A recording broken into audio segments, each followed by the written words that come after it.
हो पाए। ठीक है बेटा, चलिए। इसमें केवल एक बच्चा जो है वो कविता, वो अभी इसमें दिख नहीं रहा है, तो जल्दी से अपन डाउट पूछ लेते हैं आपसे। बताइए बच्चों, ये जो चेन रूल के जो डाउट्स थे, इसमें बताइए चेन रूल में क्वेश्चन नंबर 6 के 7 क्वेश्चन दिए थे आपको, क्या आपने कर लिए हैं?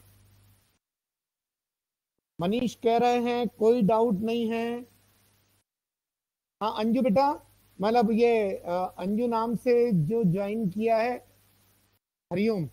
हरिओम, आप अभी चिंता मत करो, अभी पढ़ाई पे ध्यान दो। आपका नाम जो है वो अगले दिन अलग मेल आईडी बना के कर लेना आप, कोई दिक्कत वाली बात नहीं है ना इसमें। अभी तो क्लास अटेंड करो आप। हाँ, कोई डाउट नहीं है क्या?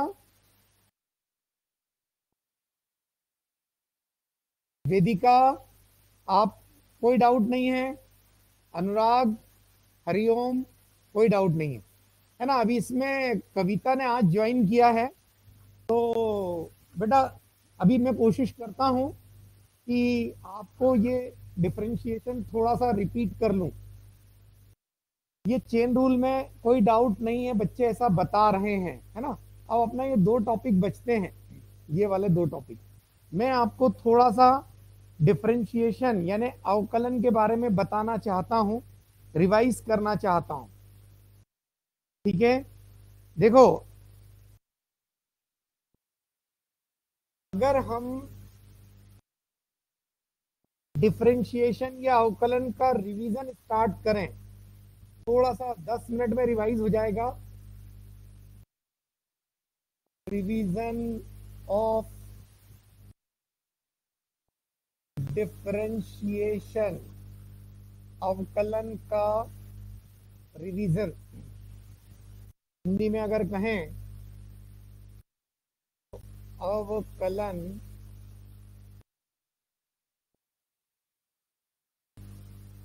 की पुनरावृत्ति, शायद ऐसा लिखते हो। रिवीजन करना है आप लोगों को, है ना? थोड़ा सा मैं आपको रिवाइज करा दूं। एक बालिका जो है ने ज्वाइन किया है, कविता ने। थोड़ा सा मैं उसको बताते हुए बाकी बच्चे भी ध्यान देंगे। एक्चुअल में ये जो डिफरेंशिएशन है, अवकलन जिसे कहा जा रहा है, ये अवकलन, ये गणित है, ये गणित है, मैथ्स है। और इस मैथ्स की आवश्यकता जो है वो फिजिक्स को यानी भौतिकी को पड़ती है। ये फिजिक्स समझने के लिए, फिजिक्स को समझने हेतु अति आवश्यक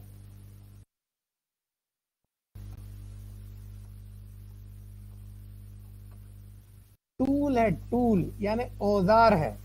इसके बगैर जो है वो फिजिक्स की जो अच्छी कंसेप्ट है, मेन कंसेप्ट है, वो अपन समझ नहीं सकते। इसलिए इस गणित को समझना है। अब ये गणित कैसे बना, इसके बारे में जो है वो मैथ्स में आपको डिटेल में पढ़ाया जाएगा। अभी मैं इसको अगर थोड़ा सा बताऊं कि अब ये कोई भी फलन, जैसे y is equals to x cube minus x square plus 6, तो मैं इसको ऐसा लिखूंगा बच्चों, y is a function of x। y जो है वो x का फलन है, x का फलन है, अर्थात x के अलग अलग मानों के साथ y का मान बदल रहा है, यानी x के मान पर y का मान निर्भर करता है। तो ये जो समीकरण है, ये जो इक्वेशन है, ये फलन कहलाता है। जल्दी से याद करें कि ये जो फलन या फंक्शन है, ये फंक्शन कौन कौन से प्रकार के हो सकते हैं। तो ये मैंने आपको पहले बताया था, एल्जेब्रिक हो सकता है, एल्जेब्रिक यानी बीज गणितीय फलन। बीज गणितीय मतलब जिसमें जो बीज गणित आपने पढ़ रखा है 7th में, 8th में, 9th में, 10th में, वो बीज गणित वाला जो इक्वेशन है, एक्स में, वाई में, इनकी घातों के साथ, जैसे ये आपका बीज गणितीय फलन। ठीक है, इसके अलावा एक ट्रिग्नोमेट्रिक फंक्शन होता है, त्रिकोणमितीय फलन, ट्रिग्नोमेट्रिक, जिसमें y इज इक्वल्स टू ऐसा लिखा आ सकता है 3 sin x, इस टाइप से, है ना? ये त्रिकोणमिति फलन कहलाता है। फिर आता है एक्सपोनेंशियल फंक्शन। एक्सपोनेंशियल यानी चरघातांकी फलन, मतलब यहाँ पर y इज इक्वल्स टू ई की घात कुछ होता है, इसको कहते हैं चरघातांकी एक्सपोनेंशियल फंक्शन। ये भी मैथ्स में आपको डिटेल में मिलेगा। और एक और आता है जिसे कहते हैं लघुगणकीय लॉगरिथमिक फंक्शन। लॉगरिथमिक फंक्शन लघुगणकीय फलन जो y is equals to log x के रूप में होता है। एक काम करते हैं अपन, अभी मैथ्स में आपको कौन सा टॉपिक पढ़ाया जा रहा है बताओ बेटा। मैथ्स में अभी टॉपिक कौन सा पढ़ाया जा रहा है?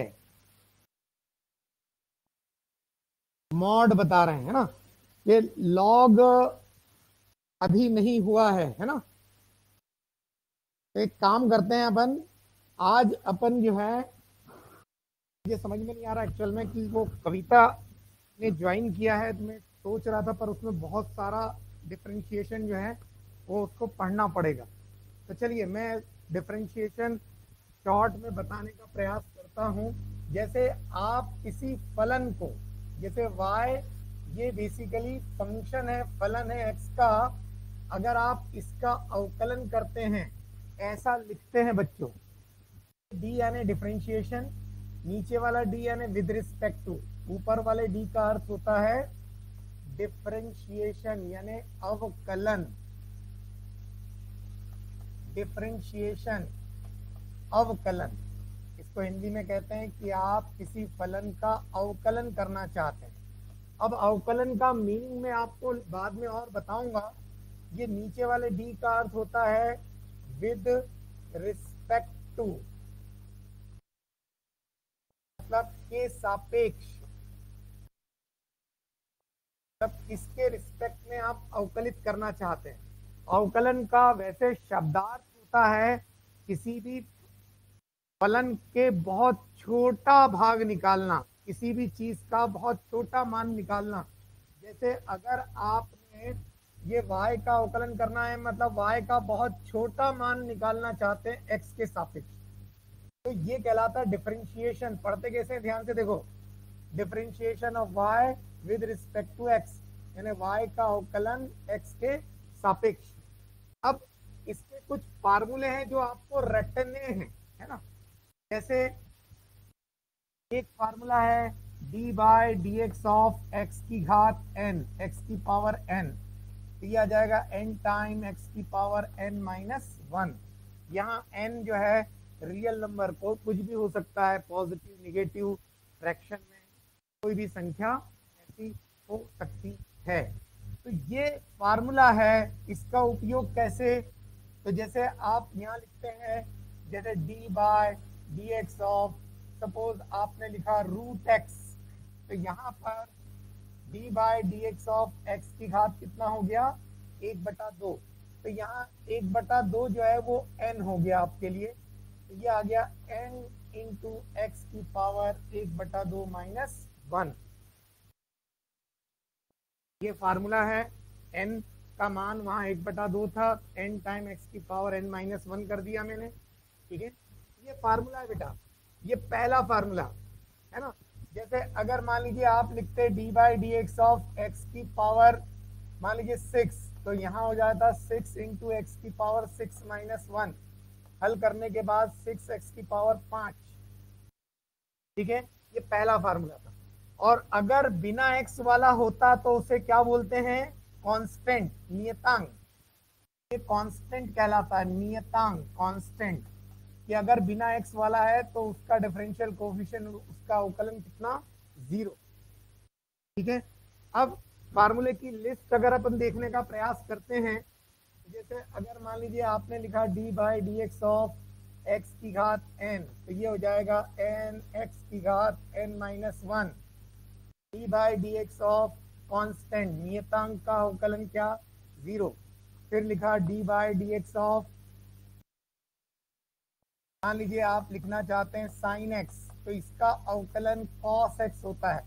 ये अवकलन क्या होता है, ये मैथ्स में बहुत डिटेल में पढ़ते हैं, मैं भी आपको लास्ट में एक बार फिर से बताऊंगा, पर अभी तो इसको एज अ फार्मूला आप याद कर लें। d by dx of cos x is equals to minus sin x d by dx of tan x। कविता बेटा मैं आपके लिए इसको बता रहा हूं, आपको इसमें बहुत कम समझ में आएगा, इसको सिर्फ फार्मूले अभी आप रख लें, है ना। अभी आपको इसके फार्मूले जो है वो जो है याद करने हैं, ठीक। में ये हरिओम संजू नाम से एंटर किया था उसने, वो अभी दिख नहीं रहा है। चलिए ठीक है, तो tan x का हो गया sec स्क्वायर एक्स। फिर यदि आप आगे बढ़ते हैं d by d x of cot x आता है माइनस कोसेक स्क्वायर एक्स। बाकी बच्चे भी सुनते रहे बेटा, है ना, बाकी बच्चों ने भी ये एक दिन पहले ही पढ़ा है, 2 दिन पहले, तो एक या 2 लेक्चर पहले, बस ये है कि उनको ये फार्मूले जो है वो याद हो गए हैं, है ना। D by d x of cot x जो है वो माइनस कोसेक स्क्वायर एक्स होता है। D by d x of sec x क्या होता है, रटना है, sec x into tan x.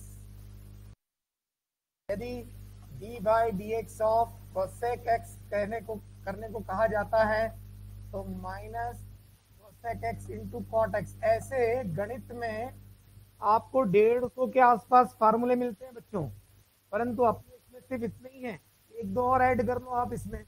एक तो लॉग फलन का कर लेते हैं, D by d x of log x, 1/x होता है। लॉग क्या होता है ये आपको सर पढ़ाएंगे, 1-2 दिन अपन देख लेते हैं, नहीं तो इसको मैं भी आपको शॉर्ट में बता दूंगा, मैं ही आपको इसको शॉर्ट में बता दूंगा, ठीक है। फिर यदि आप d by d x of e की घात x, ई की पावर x, ये एक्सपोनेंशियल फंक्शन कहलाता है, ई की पावर x का ई की पावर x होता है। ई की जगह अगर कोई और कांस्टेंट हुआ, ये भी फार्मूले की लिस्ट में आप नोट कर सकते हैं, a की पावर x, तो इसका a की power x into log a। बाकी बच्चों को ये फार्मूले ये वो रिकॉल हो गए होंगे, ठीक है। चलिए, ये सारे फार्मूले हैं जिनको आपको रटना है। और अब अगर आप इसमें आगे बढ़ते हैं, देखिए अगर आप आगे बढ़ते हैं इसमें कुछ फार्मूले अगर अपन इसमें देखना चाहते हैं, मतलब इनका यूज देखना चाहते हैं, जैसे y इज इक्वल्स टू आपको दिया हुआ है, मान लीजिए 3x square minus 6x plus sine x minus cot x plus e की पावर एक्स, और मैं निकालना चाहता हूं d y by d x. पढ़ते क्या है, y का अवकलन x के सापेक्ष, ये ऊपर वाला d यानी डिफरेंशिएशन, तो डिफरेंशिएशन ऑफ y, नीचे वाला d यानी विद रिस्पेक्ट टू के सापेक्ष, तो y का अवकलन x के सापेक्ष, ये हो जाएगा d by d x of, यहाँ आप लिखेंगे 3x square minus 6x plus sine x minus cot x plus e की पावर एक्स, ठीक है। तो आप हर फलन का, हर टर्म का, हर पद का अलग अलग अवकलन करेंगे। देखना बेटा, d by d x of, यहाँ लिख दिया मैंने 3x square, d by d x of, यहाँ लिख दिया मैंने 6x, d by d x of, यहाँ मैंने लिख दिया साइन x, फिर minus sine d by d x of cot x, d by d x of e की पावर x। कविता आप ध्यान देना बेटा, इसमें कोई स्पेशल दिमाग नहीं लगाया जा रहा, यहाँ पर जितनी भी टर्म है, जितने भी पद हैं, उनके आगे अलग अलग डिफरेंशिएशन लिख रहे हैं अपन। अब यहाँ फार्मूला लगाएंगे, ये कांस्टेंट है, नियत राशि है 3, इसको बाहर कर लें। अगर अकेला कांस्टेंट होता, याद करो, अगर बिना एक्स वाले पद होता तो उसका डिफरेंशिएशन कितना आता, 0। अगर बिना x वाला पद होता तो उसका अवकलन कितना आता, 0, ठीक है। पर यहाँ पर कांस्टेंट यानी नियतांक 3 है, उसके साथ में एक्स स्क्वायर है। यहीं पर मैं एक चीज और ऐड कर देता हूँ, मान लीजिए +15।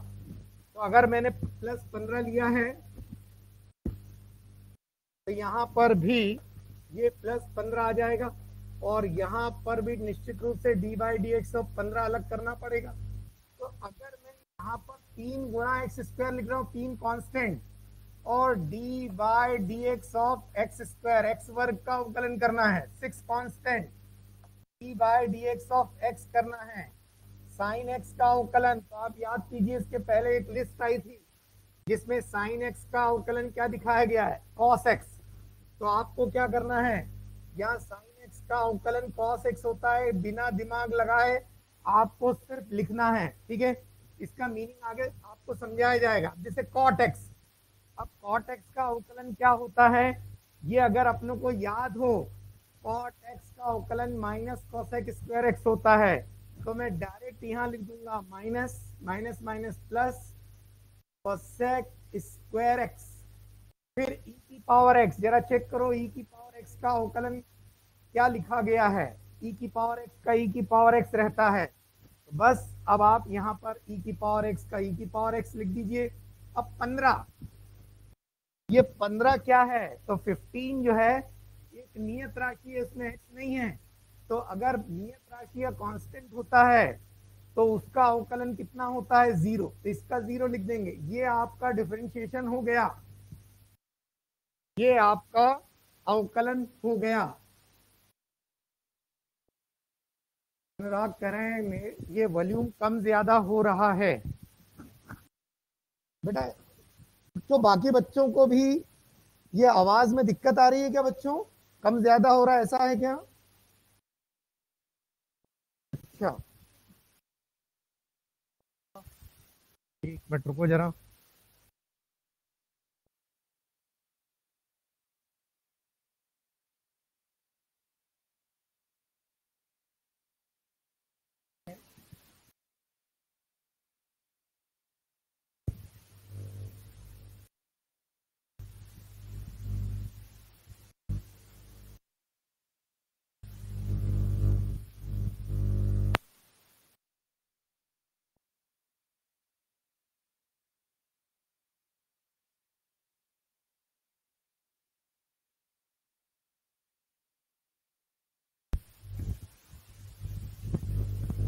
एक मिनट बेटा, ये वॉल्यूम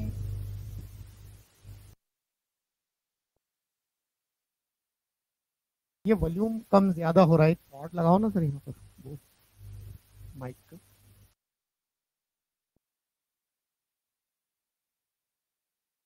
आओ जरा, नहीं वो कम ज्यादा हो रहा वॉल्यूम। एक बार फिर से, आप ऐसा आए तो फिर से बताना बेटा ना, कम ज्यादा हो अगर। हाँ ठीक है, चलिए मैं स्टार्ट करता हूं फिर से। तो बेटा कविता, मैं सिर्फ ये कहना चाह रहा हूं कि ये फार्मूला बेस्ड है ना, ये सारी चीजें जो हैं फार्मूला बेस्ड हैं। अगर फार्मूले अगर याद हो तो आप कर सकते हैं, ठीक है। अगर वॉल्यूम कम ज्यादा हो रहा हो तो आप तुरंत मैसेज कर देना। अच्छा ठीक है, क्लियर आ रहा है, आप बोल रहे हैं। चलिए मैं एक आध क्वेश्चन और करा देता हूं इसमें, और इसके बाद चेन रूल पर तुरंत आते हैं अपन।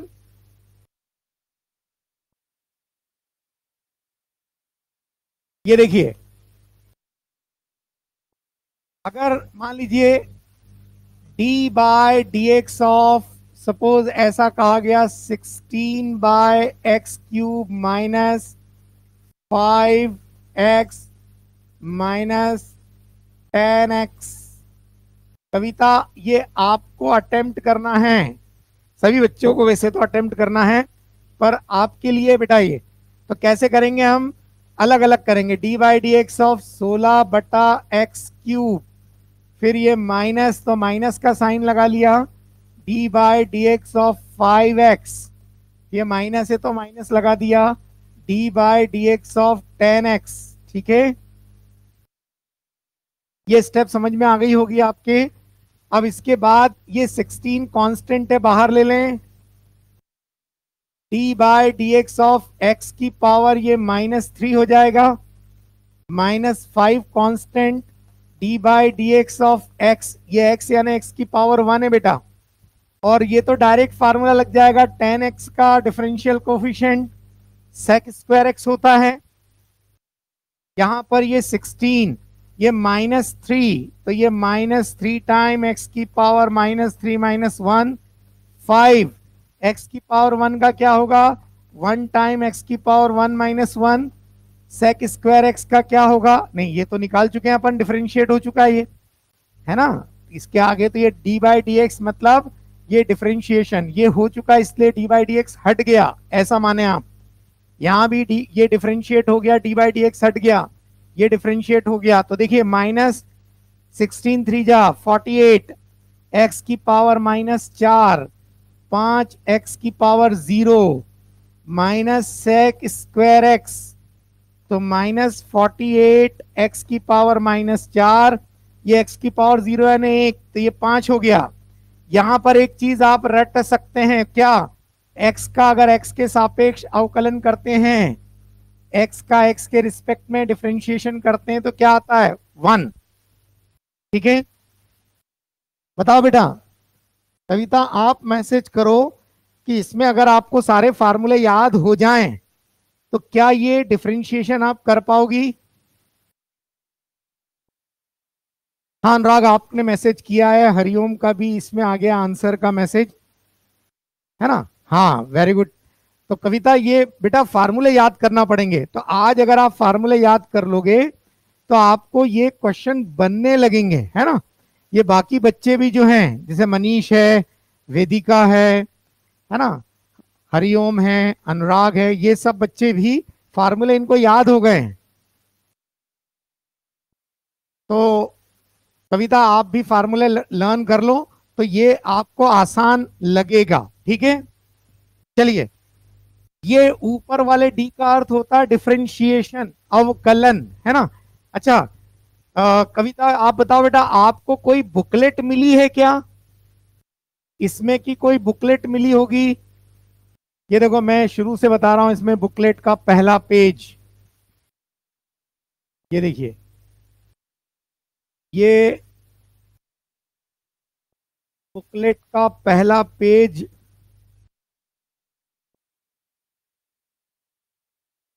ये देखिए हिंदी और इंग्लिश,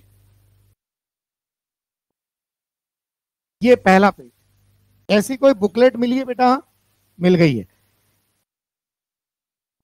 तो इस बुकलेट में जब आप इसमें पेज आगे बढ़ाएंगे, ये चैप्टर अभी हुए नहीं है, इकाई और विमा अभी नहीं पढ़ा है ना। अभी अपन बेसिक मैथमेटिक्स पढ़ रहे हैं, क्योंकि बिना गणित के फिजिक्स पढ़ा नहीं जा सकता, है ना। तो ये बुकलेट में जो ट्रिग्नोमेट्री है, त्रिकोणमिति, वो अपनों ने पढ़ लिया है, ये वाला छोटा सा एक लेक्चर का वो मैं आपको करवाऊंगा रिवीजन में, ठीक, ये वाला चैप्टर। इसके अलावा ये अवकलन है, तो अवकलन मैंने आज आपको स्टार्ट दे दिया है। इसमें बिगनर बॉक्स 3 करके आएगा, क्या आएगा, बिगनर बॉक्स 3, पेज नंबर 18 पर। यहां पर ये सिंपल अवकलन है, मतलब हर फलन के आगे डी बाई डी एक्स लगाना और ये फार्मूले लगाना। जैसे ये यहां पर इसको थोड़ा सा मैं बढ़ा के बता देता हूं, ये देखिए बच्चों, ये जैसे ये x की घात 2, तो x की घात 2 को अगर आप अवकलन करना चाहते हैं तो इसके आगे डी बाई डी एक्स लगाना। मैं कविता आपके लिए बता रहा हूं बेटा, है ना, क्योंकि आज आपने ज्वाइन किया है। तो ये देखो यहां पर इसके आगे डी बाई डी एक्स लगा देना, फिर ये x की घात 2 है तो ये x की पावर n वाला फार्मूला लग जाएगा, n टाइम x की पावर n-1, हल करने पर 2 इंटू एक्स हो जाएगा। ठीक है, इस प्रकार से ये फलन दिए हुए हैं, ये फंक्शन है, इन सबको हल करना है आपको, ये जितने भी हैं। ये क्वेश्चन 1 आप कंप्लीट कर लेना, क्वेश्चन 2 आप कंप्लीट कर लेना, 2 भी। जैसे 2 में ये मिलेगा y बराबर ax प्लस बी की घात 2, तो आप क्या करना, ax प्लस बी की घात 2 जो है इसको आप एक्सपांड कर लेना, इसको फैला लेना। तो ये सेकंड भी आपसे बन जाएगा। और उसके बाद ये थर्ड क्वेश्चन, थर्ड के 5 प्रश्न ये भी आपसे बन जाएंगे। ठीक है, यहां तक आप प्रश्न हल कर लेना। ठीक, इसके बाद जो है मैं आगे आपको बताऊंगा, और चेन रूल तक मैंने करवा रखा है, तो मैं आज एक साथ पूरा नहीं करवाता हूं, नहीं तो आपको दिक्कत होगी। तो आप ये 1 2 3 के कंप्लीट कर लेंगे, और बाकी बच्चों को भी मैं आज एक शीट देता हूं जिसमें यहां तक के क्वेश्चन होंगे। ये इम्प्लिसिट फंक्शन, ये इम्प्लिसिट फंक्शन छोड़कर ये पैरामीट्रिक में बता देता हूं, ये समझ में आ जाएगा सभी बच्चों को, कविता को भी समझ में आ जाएगा, इसलिए ये वाला मैं और ऐड कर देता हूं। कविता, आपका होमवर्क क्वेश्चन 1 2 3, इसमें पहले वाले में 20 हैं, दूसरे वाले में 5, तीसरे वाले में 5, तो इस तरह से टोटल 30 क्वेश्चन आपको मिलेंगे सिंपल डिफरेंशिएशन के। ठीक, अब चलिए, पढ़ाने का ऑर्डर अपनों ने बदल लिया है। मैं आ रहा हूं पैरामीट्रिक फंक्शन पर।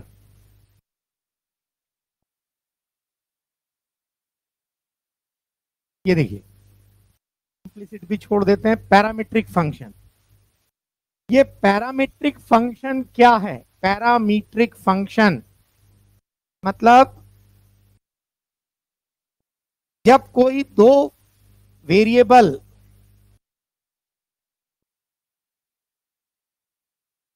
जब कोई दो वेरिएबल किसी अन्य वेरिएबल के जरिए जुड़े होते हैं, जब कोई दो वेरिएबल अन्य किसी वेरिएबल के जरिए जुड़े होते हैं, तब उसे पैरामीट्रिक कहते हैं। पैरामीट्रिक।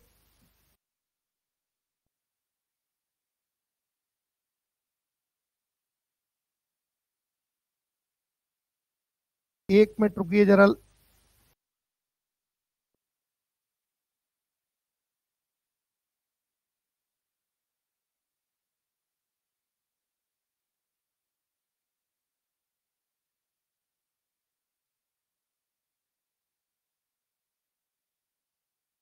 पैरामीट्रिक मतलब किसी अन्य के जरिए दो चीजें, जैसे आप बात करते हैं y की, आप बात करते हैं x की, आप कहते हैं y और x रिलेटेड है, पर ये इनडायरेक्टली रिलेटेड है। जैसे अगर मैंने लिखा y बराबर 3x, 3x नहीं, इसको अपन बदल देते हैं किसी और वेरिएबल, किसी और चर राशि के साथ इसको कनेक्ट कर देते हैं, जैसे 3t लिख दिया, और x बराबर लिख दिया मैंने मान लीजिए t का वर्ग।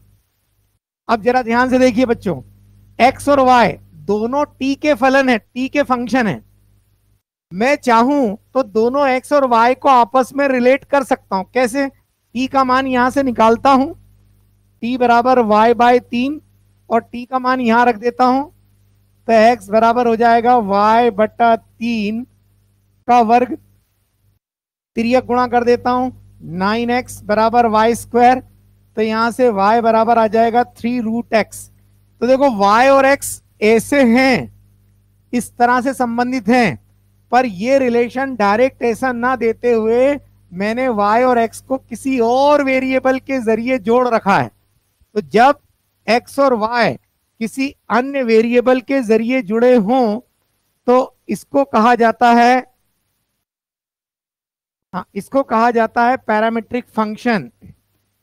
कविता, आप कह रहे हैं कि वॉइस कट रही है, एक बार आप चेक कर लो जरा, मेरी आवाज अभी कंटिन्यूएशन में आ रही है क्या? जल्दी से बता दो जरा। हाँ, आ रही है, ठीक है। तो यहां पर ये x और y डायरेक्ट ऐसे जुड़े हुए दिखे तो ठीक है, ये फंक्शन है y x का। पर y और x अगर किसी और की मदद से जुड़े, तो इस तरह को, इस तरह की इक्वेशंस को कहते हैं पैरामेट्रिक फंक्शन, है ना। मतलब y और x किसी और फलन की मदद से जुड़ते हैं, तो इसे कहा जाता है पैरामेट्रिक फंक्शन। ठीक है, इसको हिंदी में भी पैरामेट्रिक ही कहें आप तो, मतलब किसी अन्य फलन की सहायता से, किसी अन्य वेरिएबल की सहायता से, मैं लिख देता हूं हिंदी में, किसी अन्य चर, जैसे यहां पे t है, की सहायता से जुड़े एक्स व वाई के समीकरण पैरामीट्रिक फलन कहलाते हैं। ठीक है, इसे कहते हैं पैरामीट्रिक फलन। अब या तो आप ऐसा बना लें, अब ऐसा बनाने के बाद अगर मैं आपसे कहूं बताओ बेटा dy बाई डी एक्स निकाल कर, तो आप तुरंत कैसा बताओगे? यहां लिख दोगे D by d x of 3√x। ठीक है कविता, देखो बेटा क्या ये 3√x का अवकलन आप कर पाओगे? जैसे अगली स्टेप में मैं यहां पर d by d x of 3√x निकालना चाहता हूं, तो 3 तो नियत बाहर आ गया, और d by d x of x की घात 1/2 हो गया। तो 3 गुणा x की घात n वाला फार्मूला याद कर लेते हैं हम। d by d x of x की घात n बराबर n टाइम x की घात n-1। तो चलिए यह आ गया 1/2 x की घात 1/2 -1, तो 3/2 x की घात ऋण 1/2। हल करने पर 2√x। जरा चेक करना बेटा मैंने ये अवकलन सही किया है क्या? अगर सही किया है तो यस का मैसेज करो। ठीक है, मनीष ने, अनुराग ने कर दिया है, वेदिका, हरिओम। ठीक है, कविता का मैसेज भी आ गया, वेरी गुड, बहुत बढ़िया बेटा। अब देखो अगर मैं इसी चीज को ऐसा करता, इस फलन को देखो 3t और t², यहां पर y बराबर 3t और x बराबर t² है। ठीक है, अगर मैं इसी को ऐसा करता, जरा ध्यान से देखना बच्चों, ये देखिए अगर मैं ये y का अगर t के सापेक्ष, ध्यान देना ये क्या लिखा है बच्चों, differentiation of y with respect to t। अरे इसे क्या पढ़ेंगे आप, y का अवकलन t के सापेक्ष, अरे यही तो पढ़ेंगे। तो यदि मैं d by d t of y, y यानी कितना 3t, अब t के सापेक्ष कर रहे हैं अपन, तो हमारे पास जो फार्मूला था ये वाला, ये x की घात n और x के सापेक्ष था। अगर मैं इसी को ऐसा लिखता, देखो ध्यान से, d by D t of t की घात n, t हो जाएगा n टाइम t की घात n-1। तुलना करके जरा देखो, कंपेयर करके देखो। अब यहां अगर मैं लगाता हूं तो क्या आ रहा है, देखिए 3 कांस्टेंट और t की घात 1, n बराबर, ये लिख दिया मैंने यहीं पर d by D t of t की घात 1, 1 टाइम t की घात n-1, 1 इंटू t की घात 0, t की घात 0 यानी 1, तो अंत में उत्तर क्या आ रहा है 1। तो अगर मैं t का t के सापेक्ष करता हूं तो कितना आ रहा है 1, मतलब ये कितना बन गया 3। अगर मैं यही dx बाई डी टी निकालता, जरा चेक करो, dx बाई डी टी निकालता तो क्या आता, d by D t of x कितना है, अरे ये तो t² है, ये t का फलन है और t के सापेक्ष फिर से ये फार्मूला इस तरह से लगाएंगे आप, तो ये क्या हो जाएगा 2t की घात 2-1, यानी कितना आ गया 2t। अरे आया कि नहीं? अब जरा ध्यान से देखो आप, यदि मैं, ये देखो, यदि मैं इन दोनों समीकरणों को भाग दे दूं, यानी मैं dy बटा डी टी इसे विभाजित कर दूं, भाग दे दूं, डिवाइड कर दूं, ये देखो जरा dx बाई डी टी से इन दोनों को, तो यहां कितना था 3 और यहां कितना था 2t, और ये dt से dt कैंसिल होता हुआ दिख रहा है आपको, अंत में आपको क्या मिल रहा है dy बाई डी एक्स। अरे मिल रहा है, तो dy बाई डी एक्स कितना आ गया 3/2 और t। अब t का मान आप कहीं से उठा के रख दें, अब कहीं से मतलब ये देखो जरा, अगर t का मान ये रखते हैं तो y के पद में आएगा, t का मान यहां से क्या लिखा जा सकता है, देखो जरा यहां से t बराबर रूट एक्स लिख सकते हैं। अरे लिख सकते हैं बच्चों, ये देखो। तो अगर आप ऐसा लिखते हैं तो ये नीचे वाला t जो है रूट एक्स लिखा जा सकता है। ये हो गया आपका रूट एक्स। जरा चेक करो आप। अरे चेक करो, इसके पहले जो उत्तर आया था, ये देखिए, इसके पहले जो उत्तर आया था आपका dy बाई डी एक्स, ये रहा। कौन सा था? अरे यही था ना। ये dy बाई डी एक्स कितना आया था? 3/2 रूट एक्स। और हमने y और x को अलग अलग अवकलित करके जो आंसर निकाला वो भी देखो, 3/2 रूट एक्स।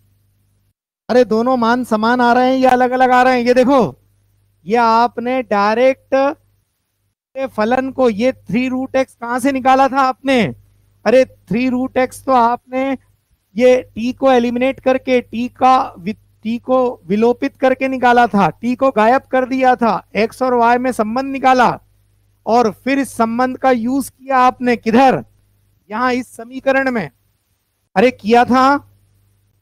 इसका अर्थ क्या हुआ? अरे इसका अर्थ तो यही हुआ ना।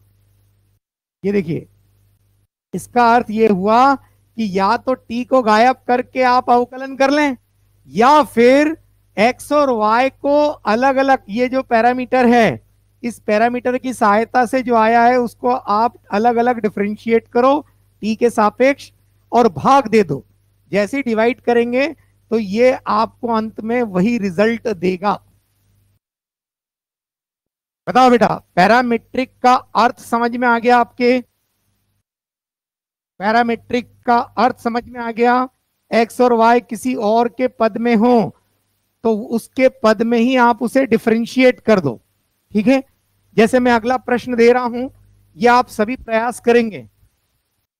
देखिए जरा, जैसे question, if y is equals to 3√t, x is equals to 5/t² plus 16, और आपसे कहा जा रहा है find dy by d x, ये निकालना है बच्चों। अरे क्या प्रयास कर सकते हैं अपन? देखो जरा,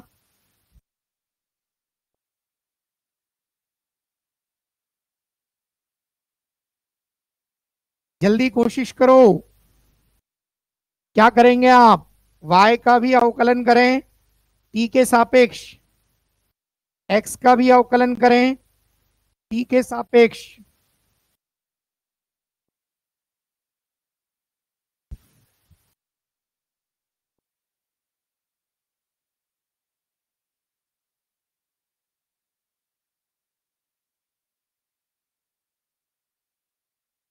अरे कर पा रहे हैं अपन? ये देखिए, ये y है, तो यदि मैं dy बाई डी टी निकालता हूं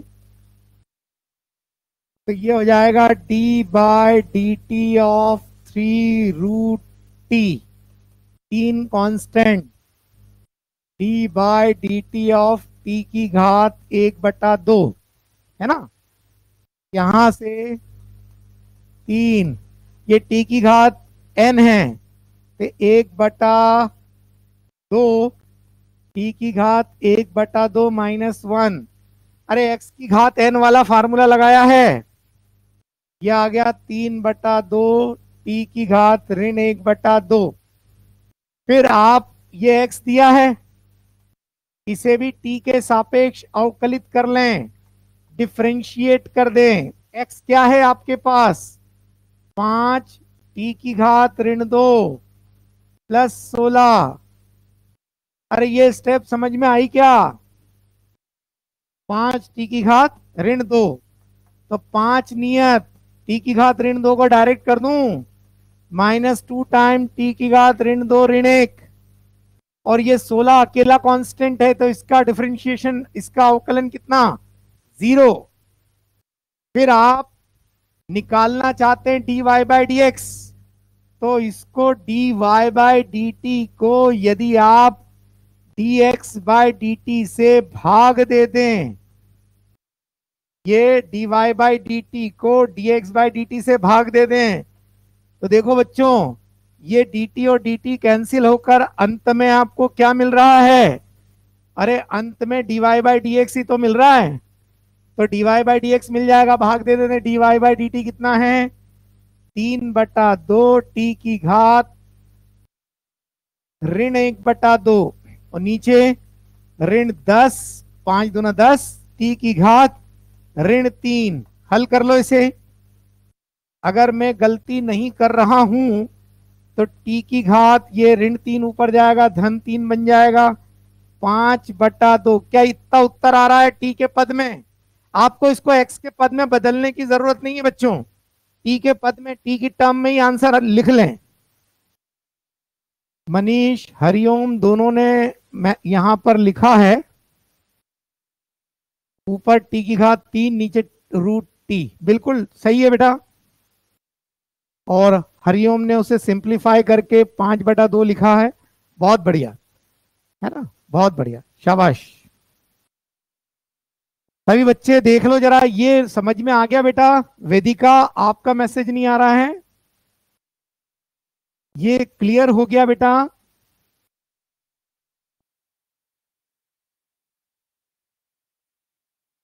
ई का मान इनपुट करे, नहीं नहीं करना है बेटा, अनुराग नहीं करना है। कविता का मैसेज भी आ गया है। वेदिका आप बेटा, आप ये क्लियर है ना? हाँ लिखा है, मैसेज आया है आपका भी। ठीक है ठीक है ठीक है, बहुत बढ़िया।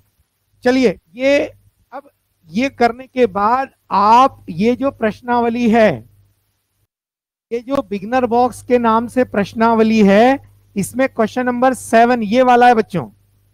ये जो क्वेश्चन 7 आप देख रहे हैं, ये इसमें 2 प्रश्न हैं। तो ये 2 प्रश्न आपको हल करने हैं, ठीक है? इन दोनों प्रश्नों को आपको हल करना है, ठीक है? अब मैं कोशिश करता हूं इम्प्लिसिट फंक्शन को समझाने की। ठीक, इम्प्लिसिट का मतलब होता है एक्स और वाई में कॉम्प्लिकेटेड रिलेशन, मतलब अजीब सा रिलेशन। इसमें आप y का मान x के पद में निकालना चाहते हैं तो ये क्वाड्रेटिक इक्वेशन बनेगी, द्विघात समीकरण बनेगा और उसे हल करके बताना पड़ेगा। इसे कहते हैं इम्प्लिसिट फंक्शन। इसमें डायरेक्ट y बराबर कुछ ऐसा नहीं दिया हुआ। इसे कैसे हल करते हैं इस पर अपन चर्चा कर लेते हैं। अच्छा, ये 2 प्रश्न आपके होमवर्क के हो गए बेटा, क्वेश्चन 7 का फर्स्ट सेकंड, है ना? 8th वाले के बारे में मैं थ्योरी आपको बता रहा हूं। में ध्यान रहे, 2 चीजें जो हैं वो कविता को अटेम्प्ट नहीं करना है। कौन सा? इसमें एक तो ये क्वोशिएंट रूल और एक है चेन रूल और प्रोडक्ट। 2-3 चीजें आपको सिर्फ ये क्वेश्चन 1 2 3 कंप्लीट करना है। एक ये भी कर ही लेना आप, इम्प्लिसिट वाला, पैरामीट्रिक वाला ये आपको कंप्लीट करना है। इम्प्लिसिट में बता रहा हूं, प्रयास कर रहा हूं कि आपके भी समझ में आ जाए, बाकी के बच्चों को समझ में तो आएगा, ये तय है।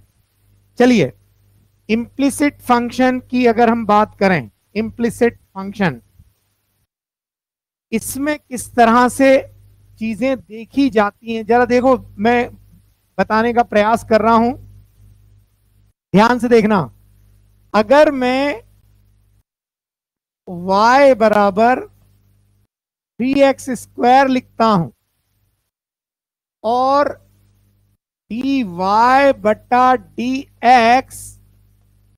इसको ऐसा लिखता हूं d/dx ऑफ 3x², इसको ऐसा लिखता हूं 3 नियत 3 constant d/dx of x², x की घात n। तो मेरे पास फार्मूला है d/dx ऑफ x की घात n बराबर n टाइम x की घात n-1। यहां लगा देता हूं, 3 तो नियत था, कांस्टेंट था, बाहर आ गया x की घात n वाला, तो 2 इंटू एक्स की घात 2 - 1, 2 - 1, अंत में क्या आ गया? 6x। अरे आया कि नहीं? मैं इसी को फिर से लिख रहा हूं, dy/dx is equals to 6x।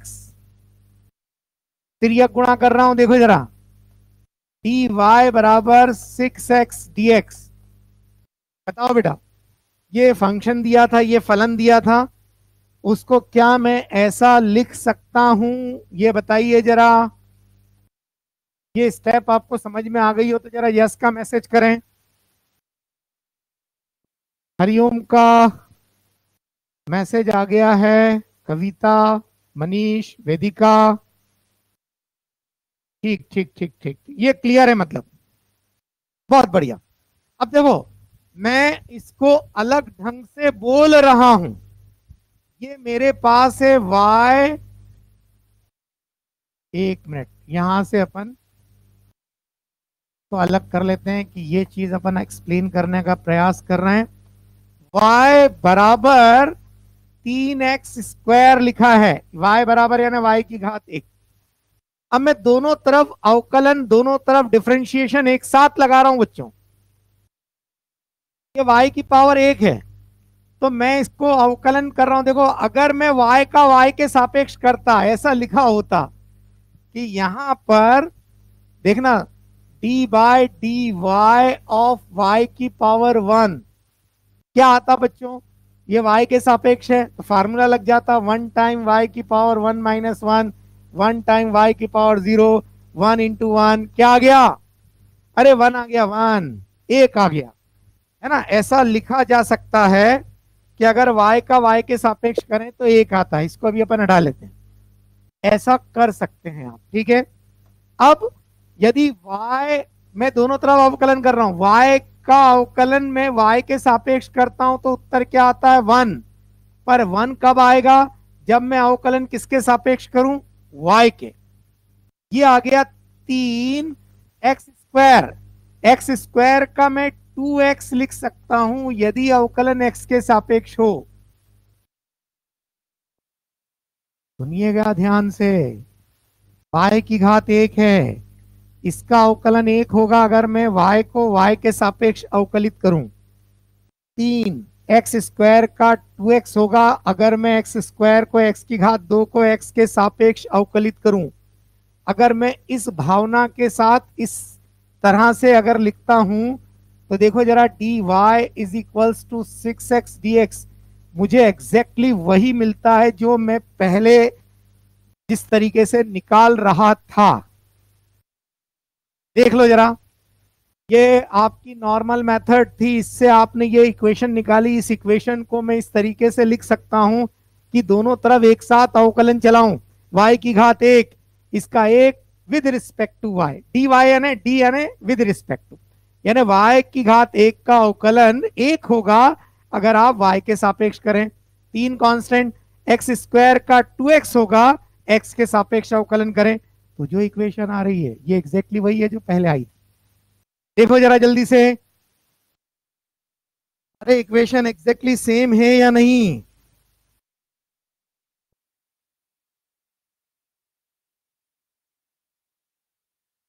बताओ बेटा।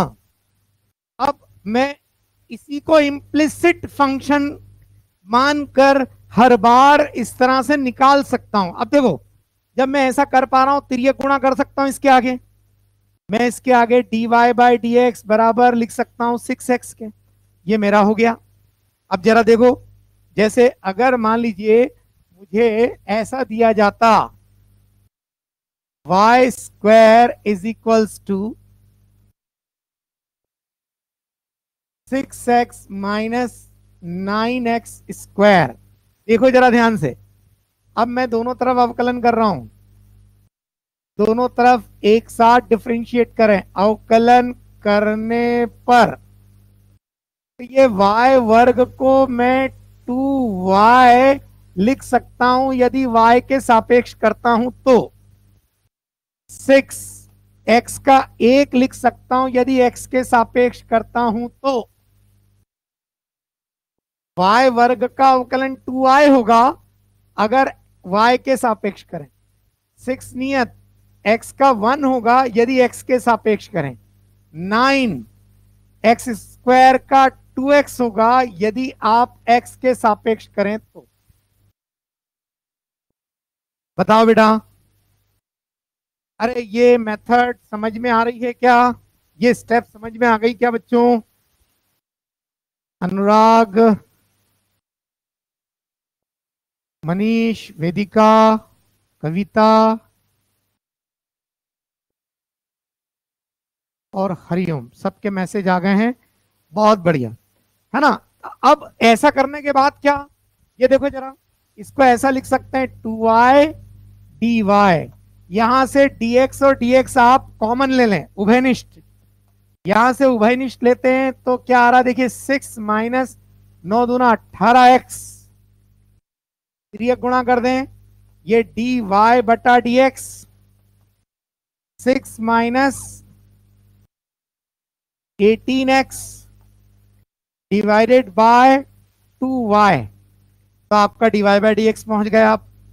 ठीक है, अरे पहुंच गए कि नहीं? अब मैं आपको इसी तरह से प्रश्न दे रहा हूं, है ना, इसी पर आधारित प्रश्न दे रहा हूं।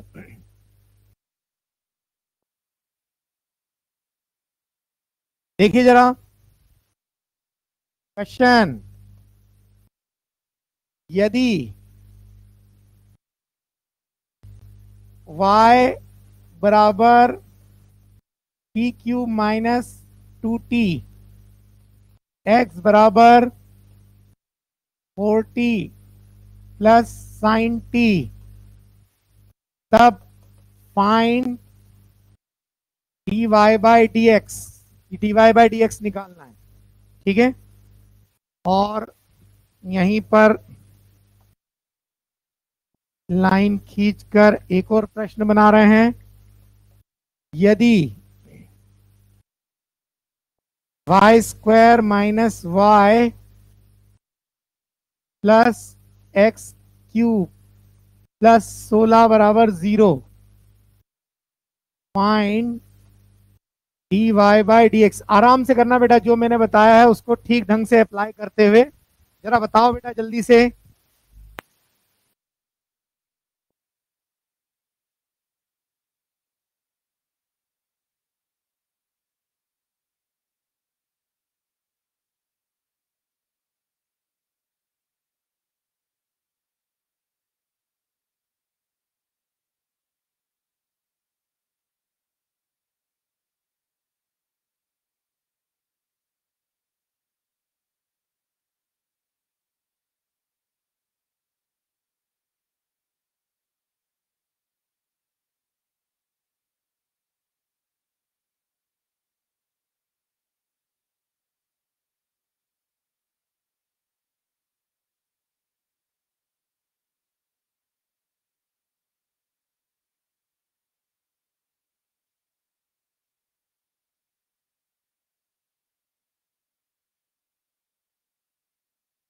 उत्तर आ रहे हैं?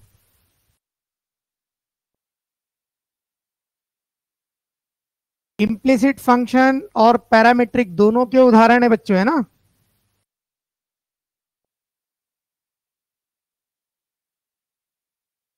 हरिओम और अनुराग दोनों ने उत्तर दिया है पहले वाले प्रश्न का, और दोनों का उत्तर एक जैसा दिख रहा है। ठीक है,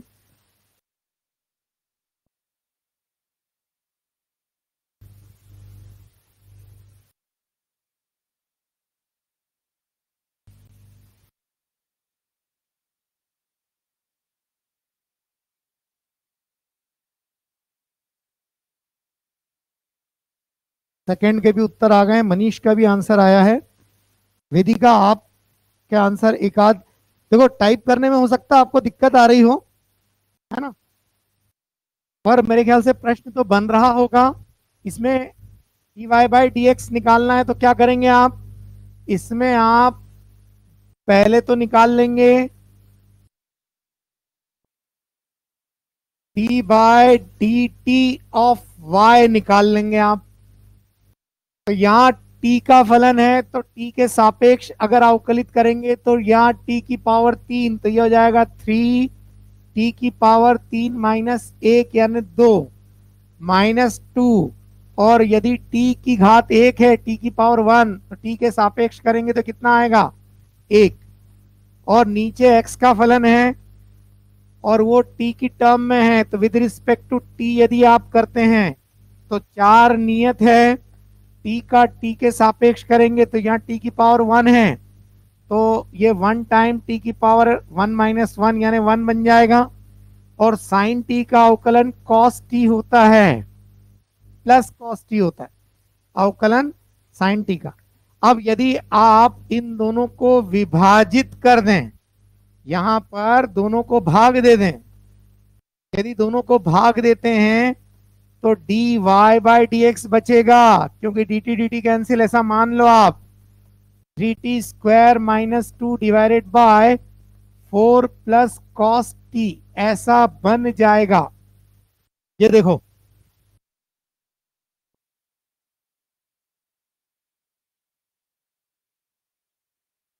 हाँ वेदिका ने भी आंसर लिखा है। और कविता बेटा आपके समझ में आया कि नहीं, बस आप इतना बताओ, क्योंकि अभी फार्मूले आपको याद नहीं है। आप सिर्फ ये बताइए कि आपको समझ में आ रहा है क्या, कैसे करना है। फार्मूले तो आप याद कर ही लेंगी। यस या नो में? अच्छा, करेक्ट आंसर, वेरी गुड। मतलब आपने आंसर निकाल लिया था, बहुत बढ़िया, बहुत अच्छी बात है। यहां देखिए, इसका निकाला क्या सबने, dy बाई डी एक्स निकालना है, दोनों तरफ एक साथ अवकलन शुरू करो। इसको हल करो जरा।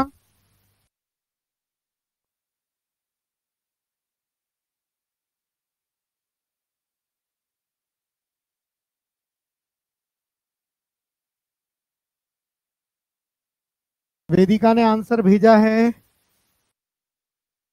हाँ, मनीष कह रहे हैं कि मैं बताऊं आंसर फिर आप, हाँ ठीक है, मैं निकाल देता हूं। देखो, आप चेक करो अपनी कॉपी में, यहां पर ये y वर्ग है, तो इसको लिख सकते हैं 2y, और किसके सापेक्ष किया है, y के। देखना ध्यान से, y की घात 2 का अवकलन अगर आप करते हैं तो 2y की पावर 2 माइनस 1, ये y की पावर 2 है तो ये हो जाएगा 2y की पावर 2 माइनस 1। यदि आप ऐसा करते हैं तो ये 2y की घात 1 बन जाएगा। अरे बन जाएगा।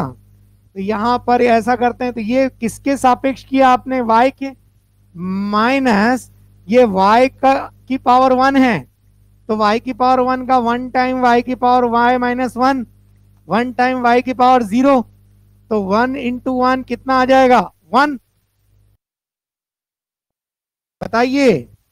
तो यहां पर y का 1 है क्योंकि y के सापेक्ष किया गया, y का 1 है क्योंकि y के सापेक्ष किया गया।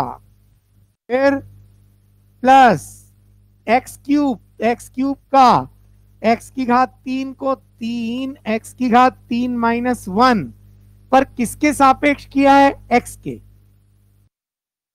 तो यहां पर यही चीज यहां लगा दे डायरेक्ट, तो ये प्लस 3x स्क्वायर, ये विद रिस्पेक्ट टू x, और 16 तो नियतांक है, चाहे x के सापेक्ष करें चाहे y के सापेक्ष, कितना आ जाएगा, 0, बराबर 0।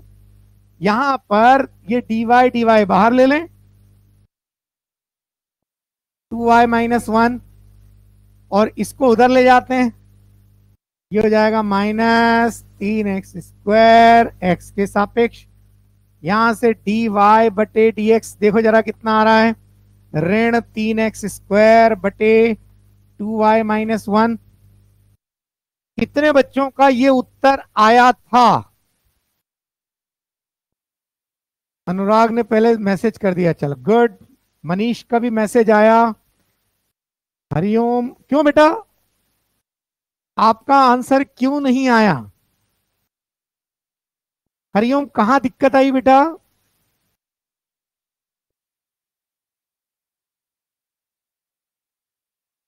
और बाकी वेदिका, आपका आंसर नहीं आया?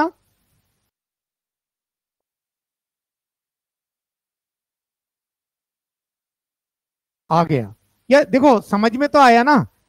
कविता, आपके समझ में आया कि नहीं, आप तो ये बताओ। हरिओम ने कैलकुलेट करने में कोई बात नहीं, कोई बात नहीं। कविता आप बताओ बेटा, ये समझ में तो आ गया ना आपके?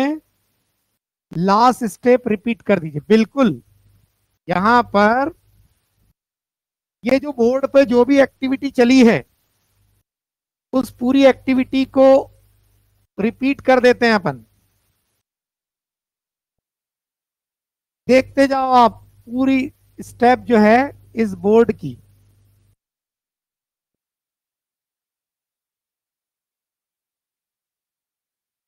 बोर्ड पर मैंने प्रश्न लिखा था। लास्ट स्टेप नहीं, अपन पूरे सारे प्रश्नों को रिपीट कर रहे हैं, देखो जरा, है ना।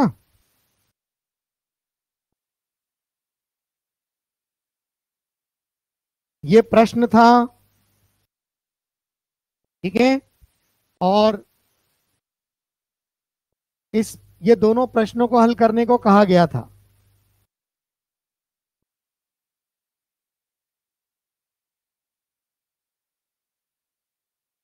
देखते जाना बेटा, ये पहला तो आपको समझ में आ ही गया था, है ना। पहले y को t के सापेक्ष और x को t के सापेक्ष निकाल के दोनों को विभाजित कर दिया था।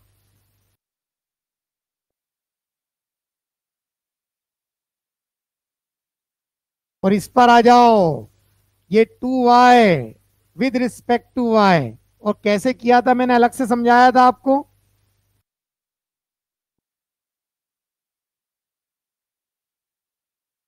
और y की घात 1 को भी देखो यहां समझाया है मैंने अलग से। कविता देखना बेटा, है लास्ट स्टेप भी आ जाएगी।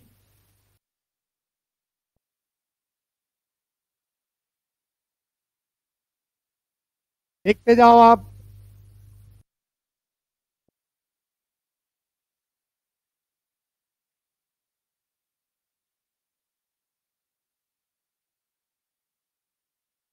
ये dy कॉमन निकाला, उभयनिष्ठ, और ये -3x² dx कर उधर ले पक्षांतर कर दिया। ये dy बटे dx कर दिया। ये पक्षांतरगत तिर्यक गुणा। बताओ बेटा, ये क्लियर हो गया क्या। मैंने बोर्ड की पूरी एक्टिविटी को रिपीट किया है। कविता आप बताओ बेटा, आपके मैसेज का इंतजार कर रहा हूं मैं। क्लियर है, बहुत बढ़िया, बहुत बढ़िया। मतलब आज आप समझिए, जिस डिफरेंशिएशन को हम 3 दिन से देख रहे हैं उसको आज आपने पहली बार देखा है और आपके समझ में आ रहा है, ये बहुत बड़ी बात है बेटा, बहुत बढ़िया। निश्चित रूप से IIT 2022 ये आप लोगों के लिए आसान होगा ना, क्योंकि ये बहुत बड़ी बात है कि आप एक ही दिन में इतना सारा समझकर आगे बढ़ जाएं। बहुत अच्छी बात है, बहुत बढ़िया। और बाकी बच्चे भी बहुत अच्छा परफॉर्म कर रहे हैं निश्चित रूप से, है ना। चलिए, अब मैं इसमें इस अवकलन में इसका उपयोग क्या है ये मैं आपको बताना चाहता हूं, है ना। इसका उपयोग क्या है, बहुत इंटरेस्टिंग यूज है भी इसका। कैसा इंटरेस्टिंग है जरा देखो। जैसे अगर मैं लिखता हूं y बराबर, मैं सिंपल एग्जांपल से शुरू करता हूं, 16 - x², ऐसा है, ठीक है। यहां y किसका फलन है, x का। मैं लिख रहा हूं y is a function of x। x के अलग अलग मानों पर y भिन्न होगा, अलग अलग होगा, है ना। सभी के समझ में आता है ये। जैसे यदि मैं एक तालिका बना लूं, ये देखिए जरा, यहां पर अगर मैं एक टेबल बना लेता हूं, ये इस प्रकार से, और इस टेबल में यहां अगर मान लीजिए मैं y रखता हूं, यहाँ x रखता हूं, x के अलग अलग मान रखता हूं, x का मान मैं मर्जी से रख रहा हूं, 0 रख दिया मैंने, 1 रख दिया मैंने, यहाँ पर जो है -1 रख दिया मैंने, 2 रख दिया, 2.5 रख दिया, 2.8 रख दिया। तो यहाँ पर y के मान आएंगे, जैसे मैंने 0 रखा x का मान, तो y कितना आ गया बताओ बेटा, अरे क्या y का मान 16 आ गया? एक रखता हूं अगर मैं, तो कितना आ गया देखिए, वर्गमूल 15। -1 रखता हूं तब भी वर्गमूल 15 आ रहा है। अरे आ रहा है बच्चों। फिर 2 रख दिया मैंने, 2 दूना 4, तो y बराबर आ गया कितना, वर्गमूल 12। तो ऐसे x के अलग अलग मान रख रख के मैं y के भिन्न मान देख सकता हूँ, ठीक है। सर ऐसे थोड़ी आ रहा है। नहीं आ रहा है? सर एक बार चेक कर लीजिए, मुझे थोड़ा डाउट हो रहा है। कौन सा वाला? वर्गमूल नहीं आ रहा है? ये मान हाँ रखे ना सर आपने। हाँ, 15 15 आएगा, बिल्कुल बिल्कुल। आपका डाउट एकदम सही है बच्चों। अरे वर्गमूल थोड़ी, वाई वर्ग नहीं है वो, मतलब अपन सब जाग रहे हैं। यहाँ पर x बराबर 0 रखेंगे तो कितना आएगा, y बराबर 16। 1 रखेंगे तो कितना आएगा, 15। और -1 रखेंगे तब तब भी 15। अरे अब ठीक है क्या? और 2 रखेंगे तो 12। अरे अब ठीक है बच्चों, बोलो बेटा। अरे अब ठीक है। हाँ, चलिए चलिए। अब देखो, ये जो x के अलग अलग मानों पर y के अलग अलग मान आ रहे हैं, तो यहां पर y का मान 16, 15, 15, 12 घटता जा रहा है। अरे घट रहा है ना।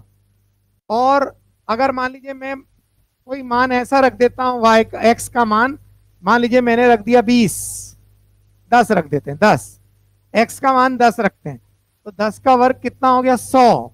16 माइनस 100 कितना हो गया, -84। जरा चेक करना बेटा। अरे 10 का वर्ग करेंगे, x का मान 10 रखा अगर मैंने, 10 का वर्ग 100, अरे ठीक है, ये -84। यस, ठीक है। तो अब देखो ये ऋणात्मक मान बढ़ता जा रहा है, निगेटिव वैल्यू बढ़ती जा रही, मतलब कम होता जा रहा है, y का मान जो है घटता जा रहा है। तो यहां पर इस y का मान अधिकतम या न्यूनतम है, ये मुझे पता नहीं चल रहा। यहाँ y का मान अधिकतम या न्यूनतम नहीं है, या कहाँ है ये पता नहीं चल रहा। मैं इसमें ग्राफ बना सकता हूं। कैसा ग्राफ बनाता हूं, देखो जरा। जैसे x बराबर 0 रखा, x बराबर 0 रखा तो उसके संगत y कितना आ गया, 16 आ गया। ये y का मान 16 आ गया, ये 16 है मान लीजिए। और x का मान मैं बढ़ा रहा हूं, तो y का मान क्या हो रहा है, घट रहा है, घट रहा है, घट रहा है, कम होता जा रहा है। और ये घटते हुए, जैसे मैं इसका मान, x का मान जो है वो बढ़ाते जा रहा हूं, तो लगातार घटता जा रहा है इधर। और निगेटिव वैल्यू भी अगर मैं रख रहा हूं, निगेटिव वैल्यू, ऋणात्मक मान, तब भी घट रहा है। मतलब ये इस तरह का कोई वक्र या ग्राफ आता हुआ दिख रहा है। तो यहां पर y जो फलन है उसका एक मान अधिकतम है, कितना आ रहा है, 16। ये x के आप कुछ भी मान रखो, x का मान चाहे जो रख दो, y का मान 16 से ज्यादा नहीं आएगा। क्या ये मेरा कथन सही है, बताओ बेटा।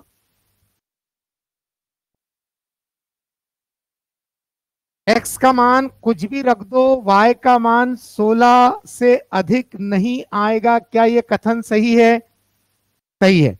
अब ये इस निर्णय तक मैं कैसे पहुंचा, ये इस तरह से, और उसमें भी कैलकुलेशन की मिस्टेक करते जा रहे थे अपन।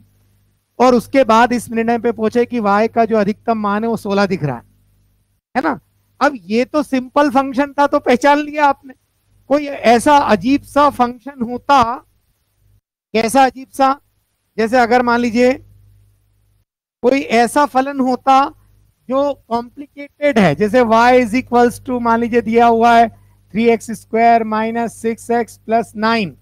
अब इस फलन का अधिकतम या न्यूनतम क्या है ये बताना है। तो अब आप यूं ग्राफ बनाकर या टेबल बनाकर हल करते हैं ना, तो उसमें बहुत समय लगेगा। पर ये जो अवकलन है, ये अवकलन आपको एक स्टेप में निकाल के बता देगा कि इस फलन का अधिकतम या न्यूनतम मान ये है।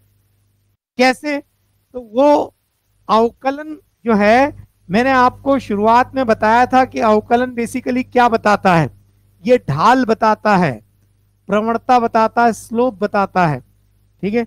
तो मैं अभी सिर्फ स्टेप लिखवाना चाहता हूं। तो यहां पर अपन सिर्फ यहां मैक्सिमा और मिनिमा करके हेडिंग डाल सकते हैं। समय सीमा समाप्त हो रही है, इसलिए इसको पूरा नहीं पढ़ पाएंगे। मैक्सिमा एंड मिनिमा, किसी भी फलन का अधिकतम और न्यूनतम मान निकाल सकते हैं। इसको अगर आप हिंदी में कहें तो कहते हैं उच्चिष्ट या निम्निष्ट।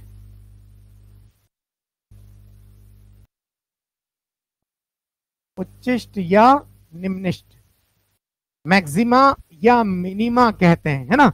तो यहां पर आप अवकलन की सहायता से, डिफरेंशिएशन की मदद से आप किसी भी फलन का, किसी भी इक्वेशन का अधिकतम या न्यूनतम मान डायरेक्ट निकाल पाएंगे।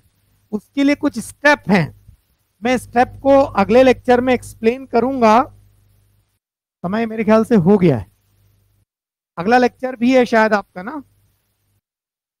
तो मैक्सिमा या मिनिमा जो है वो अपन अगले लेक्चर पर रख लेते हैं। अभी तो आप ये बताइए कि इसके पहले जो मैंने आपको बताया है, जो चीजें आपको बताई हैं, उसमें कोई डाउट तो नहीं है। सर भी आ गए हैं, कौशिक सर भी यहाँ पर घूर रहे हैं कि भाई जल्दी क्लास खाली करो। तो अपन इसको यहीं तक रखते हैं बच्चों। आप बताइए कि आज जो पढ़ा उसमें कहीं कोई डाउट है क्या आपको? नहीं है तो असाइनमेंट दे दें आपको। ये आपका बिगनर बॉक्स कौन सा है? 3। इस बिगनर बॉक्स 3 में कविता के लिए असाइनमेंट क्या है? क्वेश्चन 1, 2 और 3, इसके 20, 5 और 5, 30 क्वेश्चन हल करने हैं। और बाकी बच्चों के लिए क्वेश्चन रूल कर लिया था हमने, चेन रूल के डाउट आपने पूछ लिए हैं। मतलब बाकी बच्चों को ये बिगनर बॉक्स कंप्लीट करना है, 7 और 8 ये भी कंप्लीट करना है, ठीक है। मतलब वेदिका, मनीष, हरिओम और अनुराग, इनके लिए ये बचे हुए क्वेश्चन कंप्लीट, मतलब इनको ये बिगनर बॉक्स कंप्लीट करना है ना, ये कंप्लीट करके लाना है। और सिर्फ कविता के लिए छूट है, उसमें 3 क्वेश्चन शुरू के करने हैं, ठीक। तो ये आप असाइनमेंट कर लें, और प्रैक्टिस के लिए मैं क्वेश्चन जो है अलग से शीट आपको दूंगा, ठीक है बच्चों। चलिए, ओके, चलिए बाय बेटा, ध्यान रखिए। स्वतंत्रता दिवस की आपको शुभकामनाएं सभी को, कल की एडवांस में।